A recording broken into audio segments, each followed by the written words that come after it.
In this special financial literacy series, we're honored to partner with Seth Wheeler, a certified financial planner, seasoned wealth management advisor, and a trusted guide to thousands navigating the complex world of personal finance. Whether you're preparing to get out of the military or have been out for years, this series is for you. Seth brings decades of experience serving service members and veterans, making smart financial decisions. No jargon, no judgment, just good, honest advice tailored to your life and your goals. So grab a notebook, invite a battle buddy, and get ready to get all your financial questions answered. Today is very specifically financial education. Okay? And there's a big difference between financial education and financial advice. Compliantly, we can't give financial advice unless it's specific to someone's personal circumstances.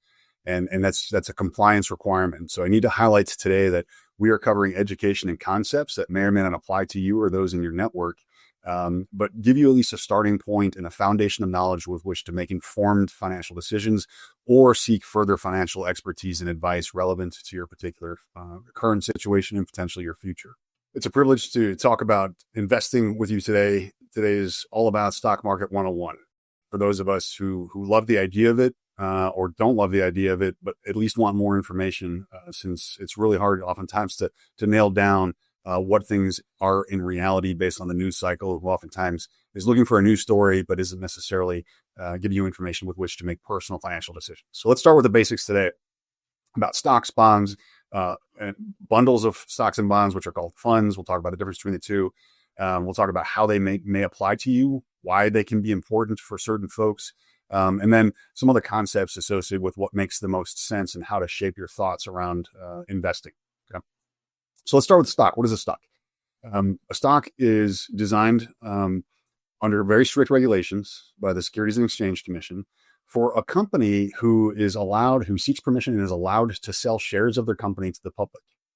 So there are tens of thousands of companies in the U.S. who are privately owned. You can't buy stock inside of that company on a stock exchange, but instead, many of the companies that have elected to go public to sell their shares as part of their economic strategic growth have created a public offering, allowing you the opportunity to buy a stock. Okay? So let's think about a stock as ownership of a company, because that's really what it is. When you buy one stock of any given publicly traded company, either in the U.S. or around the world, you become a fractional owner of that company, right? And there's two ways to think about you as a company owner. The first one is that if you invest in a company, and we're just going to use some easy basic numbers here, for $10, you now have a $10 share inside this company at whatever day you decide to buy that stock. If the company is doing well and people really want the stock and the company has done a really good business, I mean, we won't go into what type of business, but let's say that the company is doing well and the value of that stock goes up by X amount, well, then the value of your $10 goes up because that company is doing well. So the value of the asset is based on the company's books, which are published on a regular basis. So as a publicly traded company, they're required to do so that if you want to, you can take a detailed look and how that company is doing financially, make a determination about whether your ownership of that company is a good idea or not. Okay. When you become a company owner, you get a letter in the mail every once in a while, at least once a year, that says, here is when our board meeting is. And as an owner of our company, you get to vote on typically who the officers of the company are, right? So most of us ignore that. Like, I'm not interested. And frankly, we don't oftentimes have enough information or expertise with which to feel like we want to participate in that voting process, but you are a company owner. The other way to think about the stock that you own are dividends. So on the one hand, if the company is doing well, the value of the stock goes up and down. On the other side of things, if the company has good cash flow, they have good earnings that year, and they want to reward investors, what they'll do is they'll offer a dividend, meaning we're going to give you some additional shares of our company for being an owner of the company. And we're going to give you a dividend, typically on a quarterly basis, for companies who are doing well. Not every company offers dividends. There are some what we call growth companies or value companies that really just, they don't want to share their cash flow. They want you to allow you to buy a fractional interest in their company, but they want to keep their earnings. That's important because if they're actually using those dividends for themselves to grow the company, to do research and development, you may say as an investor, I like the idea of my stock going up, but I don't want dividends from you because I want you to grow the company faster and I want the value of my stock to increase. So, especially for younger investors. But if you think about it, on the other side of things, maybe someone's retired and they like the idea of a company who makes a lot of cash flow on a regular basis, and they spin off a lot of dividends each year as income, potentially to supplement any retirement income that you might have, like Social Security, a DB pension, be a disability. So we want to think of stocks as not only ownership, but then also potentially as cash flow throughout the year. What's the difference between a stock and a bond?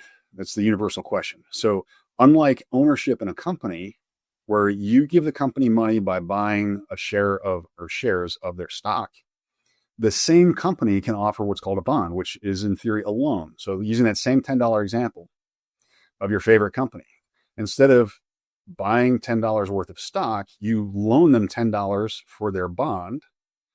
And as just like any other loan is structured, whether it's a bank for your mortgage or your auto loan, if you loan them $10, then they give you a return of your principal plus interest. So let's just say that you've got a 3% bond or a 4% bond. Then if you do $10, they're going to give you 3% of that, typically each year, depending on whether it's a company. If it's a publicly traded company, it's usually quarterly, so 4 times a year potentially. So when we look at investing in bonds, in theory, we're investing, but we're giving someone a loan. And that changes the nature of how we invest, because, the value of the company doesn't necessarily directly, I need to caveat that, change the value of the bond if the bond loan terms haven't changed. Okay? So you got to do a little bit of research. Just to be clear on this, bonds are one of the most complicated financial assets on the market.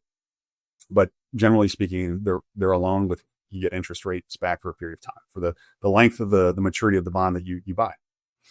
Now, there's really 3 different types of bonds at its conceptual level. The first one is a treasury bond. Bills, notes, and bonds, those are issued by the U.S. federal government. So, you can't buy these directly from the federal government. Major institutions like banks and investment firms, they go to an auction. They auction off these treasury securities from the federal government. And then in turn, they get a little bit of percentage. And then you can go to these companies and buy a bond, secondarily, so to speak. That's important because if you see the price of a bond being sold by the federal government on your favorite news channel for finance, that's not necessarily what you and I are offered, because there's a bunch of market makers in the middle who have to get their cut. And so you have to understand whether it's reasonable amount that you're willing to pay this person to buy from them. Okay. Corporate bonds, because they don't belong to any government, are income taxable by the federal and state governments, right? So a lot of times corporate bonds can give you higher yields if you do a side-by-side comparison. But the reality is, we have to pay taxes on those. So sometimes a higher yield bond for those who make a lot of income can offset the value of the returns because you got to pay income tax. The last category is municipal bonds. These are typically issued by municipalities, including cities and counties and sometimes states. And what's interesting about those municipal bonds is, depending on where you buy your bond, if you're living in the state oftentimes, then there can be tax advantages. Now, there are taxable bonds out there, taxable municipal bonds out there. You got to look at, kind of what you're focusing on. Let's talk about diversification real quick. So a lot of folks like to pick their favorite stock, and there's nothing wrong with that. If you believe a company is going to do well because of all the things that then you may decide to buy stock in that company. That's what we do. There's nothing wrong with that. The problem is it's what we call concentrated speculation, because in the stock market, meaning the companies that we own, they can have catastrophic consequences, right? So whether it's an economic disaster, potentially that company is found some sort of environmental liability, they do a deal or a merger and acquisition that goes sideways, and then there's lawsuits and litigation, their value drops. So instead of owning 1 or 2 stocks, we don't consider a portfolio diversified really unless it has an absolute minimum of about 15 different investments. We prefer to see 25 or more. And ideally, we typically want to look at those funds, or several of those funds, mutual funds or ETFs or diversified funds, each of them having hundreds of different funds. Because if one of those companies inside that fund fails, well, it's got all the other ones to make sure that your fund value is not going to go up or down as fast as the other ones, right? So speculation is okay. Just as a benchmark, we typically, if you want to speculate, I'm like, hey, go have at it. We really want to speculate with a small percentage of your portfolio. Maximum will be 5%. So if you have $10,000, you do not want to speculate more than about $500 as part of your speculation. Meaning you got to be comfortable losing all of that money if that one company fails. But look, if it goes up 5 or 10, points every month, then you've done well. When we're looking at preserving our money, though, we don't want to have too much risk with the money that we've earned and invested just simply go away because we didn't make informed investment decisions. So I want you to talk with your professional advisor, do some research about diversification and what makes sense for you. As always, thank you for watching. Please like, subscribe, and share with your veteran friends and family. We appreciate you. Thanks. MRC University, a mission roll call series created to empower veterans, military families, and caregivers with the knowledge they need to lead confident, purpose-driven lives after service.